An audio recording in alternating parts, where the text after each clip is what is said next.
official ng Manila International Authority, as well as yung chief ng airport na police para kita namin ano yung nangyari.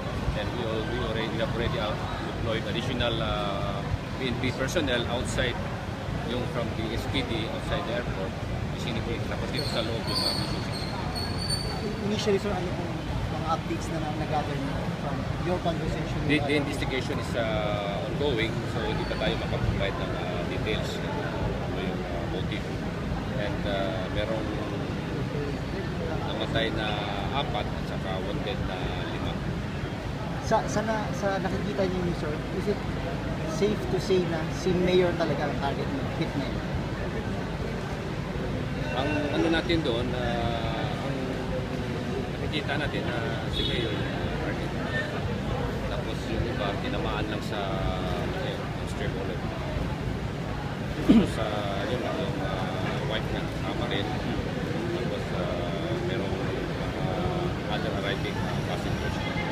How would you describe yung hit, sir, and the manner by which it was executed? Hindi pa natin, as I have mentioned, we have the Special Investigation Task Group and all circumstances, the motive, include of course the motive, binubuo. Looks like handiwork ng isang pro, sir, masasabi niyo ba?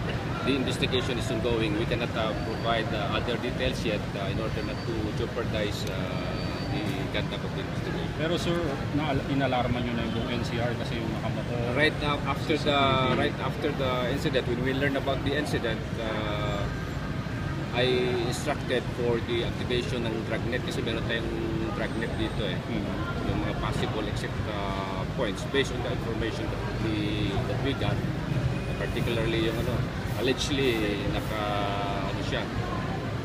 naka-uniform saka naka-jacket. We still have to confirm it kung talagang yung uniform kasi para siguro i-active siya dito.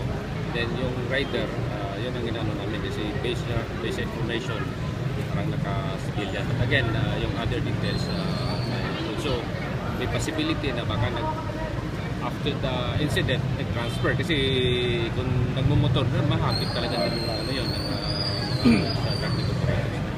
May time frame po ba yung investigation? Hindi, we do not give time frame.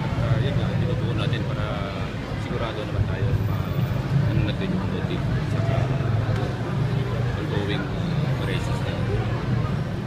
Sir, for... May konting idea na ba kayo or sa investigation na lumalabas kung anong motibo bakit? Wala pa. All angles are being considered. Sir, minor detail lang para laging consistent lang. Ano bang spelling ng OCOL niya, sir? U ang U-K-O-L. Ukol. Pero Ukol. Ukol lang. Ukol. That's the first name, sir. First name, di ba? That's the first name, sir.